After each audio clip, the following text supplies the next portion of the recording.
Hello everybody! In this video I will show you several different magnet arrays that I made and explain to you how the different magnet arrangements produce different field geometries. I will also show you this with a magnetic viewing film. So first off, I have these two arrays here, and as you can already see, I will firstly show you this with this one. We have here 5 pieces of 10mm cube magnets, and we have them arranged in a pattern so all the south poles are facing to the center. And also we have here one cube magnet which is also south pole facing to the center, which leaves us with a field that is here also south pole, but is concentrated here around here and is actually extending out here quite far, much further than a regular field of this tiny cube magnet would extend. And this is the exact same array, but we also have here an additional neodymium cube magnet that is also facing with the south pole to the center. So with this array, all the poles are facing south pole to the center. And now let me just show you with a field viewer. This is a color gradient magnetic viewing film. What the field of this looks like. So I will show it to you like this. And this is a quite interesting field. It is symmetrical from all sides. As you can see, I will just turn it underneath the field viewer a bit like this. So yeah, you can get a better idea of what the field of this looks like. You can see the individual poles. This would be the north poles inside here, and all around this white line which separates the poles are the south poles, which are forced outwards from the center. And yeah, kind of an interesting almost cubicle like field shape that this generates. And now I will show you this array, which is exactly the same except for one of these neodymium cube magnets on this side is missing. And the field looks kind of similar, except for when I view it from here, from the top. You might already know this shape from earlier videos where I showed you just this array without the magnet here. And let me just show it from the side here, like this. It also looks the same here as the array before, but what is really interesting is if I just place them here side by side and view this with the field viewer from the top. I'm just holding it over here. You can see already the difference, but what's really interesting is if I go further away with my field viewer, you can see the color already faded out on this side. But here we still have the color showing or indicating that we still have a quite strong field over here, which means the field extends out with this array much further than with this array, even though here we have a neodymium magnet missing and here we have a neodymium magnet. So intuitively you would probably think that the field should extend out here further, because right here on the top we still have a magnet which we are missing here, but still the field is extending much further on this side. I also measured it with a Gauss meter, and I can measure the field extending out here to a distance of like 10 centimeters, where it is still measurable, which is quite impressive for these small magnets. Normally the field of just one of these magnets would never extend this far. So these are just these two arrays, which have quite interesting properties by themselves. I also made a similar magnet array. It looks exactly the same, but the magnets are arranged differently with this one. So here we have an alternating pole arrangement, meaning we have in here south pole facing to the center, then north pole facing to the center, south pole and north pole again. So we have an alternating pole arrangement, and here on the top and bottom both of the south poles are facing to the center, which also gives us an interesting field shape. I will just quickly show you this again with the field viewer. I try to get as good of a view for you as possible. I'm just turning the array around, and yeah, you can already see how the field shapes with the alternating poles. You can see that the field looks different than with the other one. This was just to test out, yeah, how the field geometry just shifts by just flipping two of the magnets into opposite polarity compared to the array that I showed you before. And I came up with this idea by just building an array like this. I mean, they are the exact same array. Whoops, stick together. They're the exact same array, these two ones. We also have these four magnets facing in an alternating polarity, meaning South Pole, North Pole, South Pole, North Pole. But here I used at the top and bottom just a 10mm disc magnet, which is 3mm high. And here on the top and bottom I used these 10mm cube magnets. And you can already see that the field shape drastically looks different, even though we have the same magnets, except for the top and bottom one, but they're arranged in the same geometry and the same pole patterns. If I go further away like this, you will see that it looks kind of similar. If we compare it to here,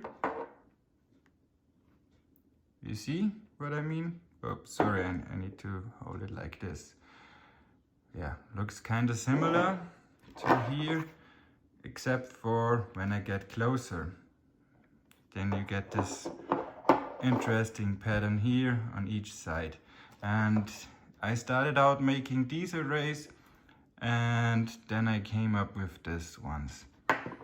And then I have even more arrays that I want to show you.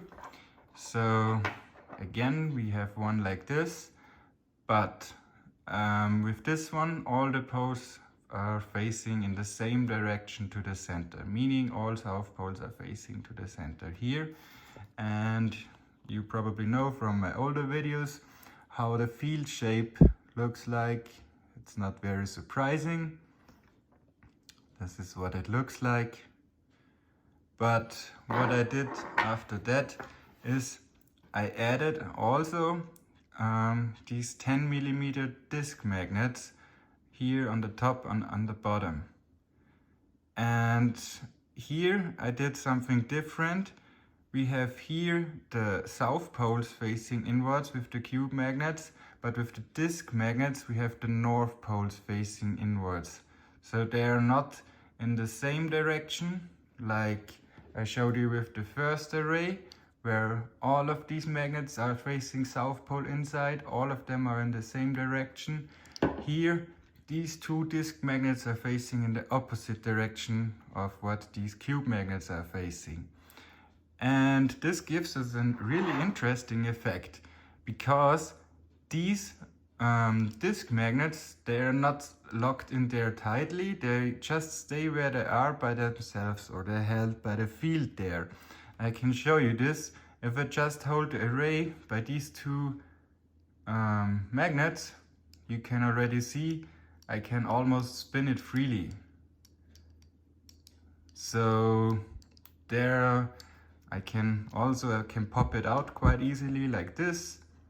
Then it sticks to one of the magnets over there. But then if I just shift it in there, it stays where it is. And if I push it in, you can see also on both sides, they're pushed out again, but not completely out. They stay locked in that place where they are like this. And I can just rotate it freely. I think that's a really interesting effect. Of course, they're held by the side walls here, so they don't float completely freely within the field. That's not possible.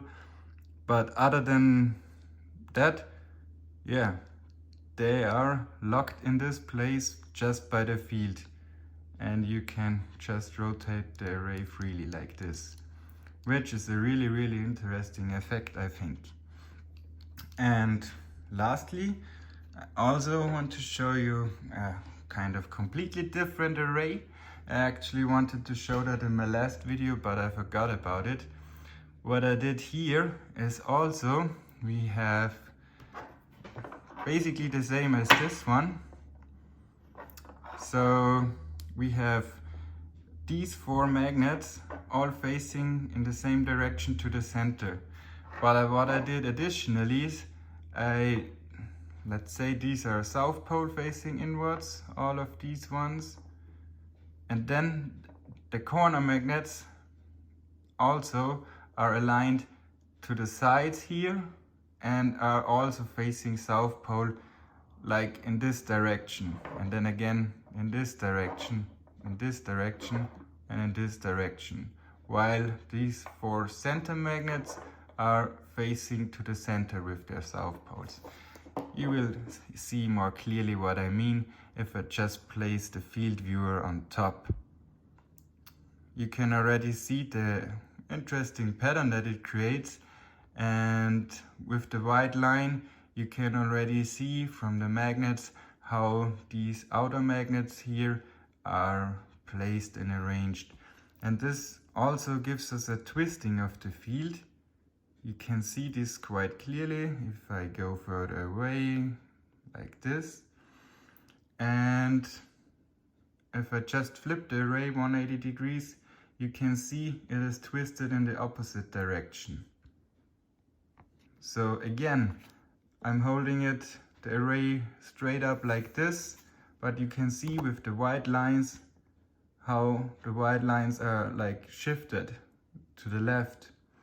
If I flip the array over, also holding it straight up, you can see how the white line, or the square that is forming, is shifted to the right, like this. And yeah, you get this very interesting field effect again. And like within my last video, where I showed you some very interesting effects of what happens when you take one of these arrays, like for example with this one, you can again feel it the strongest. You can feel an interaction with Earth's magnetic field, just like with any compass. If you turn it, the magnet inside this compass will be affected by Earth's magnetic field and always be turned in a certain direction. That's the same that what happens if you, whoops, sorry about the camera. That's the same what happens if you just place any regular magnet on a flat surface. It will turn and align with Earth's magnetic field. And if you have an arrangement of magnets like we have here, which focuses the field, and especially with this one, we have an imbalanced field, meaning strong on this side, and just hold it like this, and again rotate it like the center point was on a fixed pivot point, and just rotate the magnet array like I show you here. And you can then feel a very strong, much stronger interaction with Earth's magnetic field than just a weak one when a compass is aligning or just any regular magnet is aligning. And maybe at first you won't feel the effect that strong, but if you get the path that you move this array along correctly, you will notice that in certain paths there will be a stronger resistance when you move it, and in certain paths it will just want to go in this way. Like any flywheel that is rotating, it wants to process along a certain path. If you let it process in that path, it will move easily. If you go against that path, you will feel a strong resistance. It's exactly the same here. And yeah, especially with this one, where one of the magnets is missing, you will get very interesting effects, because I think the effect here is the strongest. It's actually like it always wants to align itself upright like this. If you just hold it like this, it always wants to go like this. That is just, yeah, an interesting side note. The effects that I described here are, yeah, you can feel it with almost all of the arrays that I showed you here. With some you can feel it stronger, with some not so strong. But if you have a 3D printer, I will share the 3D printing files. The link will be in the video description to all of the 3D printing files. If you want to experiment with this, just build these arrays. They're not that hard to build. And just try this out. If you haven't felt this before or tried this before, the effects will surprise you at first. Because, yeah, most people don't know about that. And I think it is a very interesting phenomenon. And yeah, I think that's it for this video for now. Hopefully you could get some new informations out of there, or you found it interesting. Also, I have new items in my shop. For example, these orgonite pieces. This is just personal ads from me.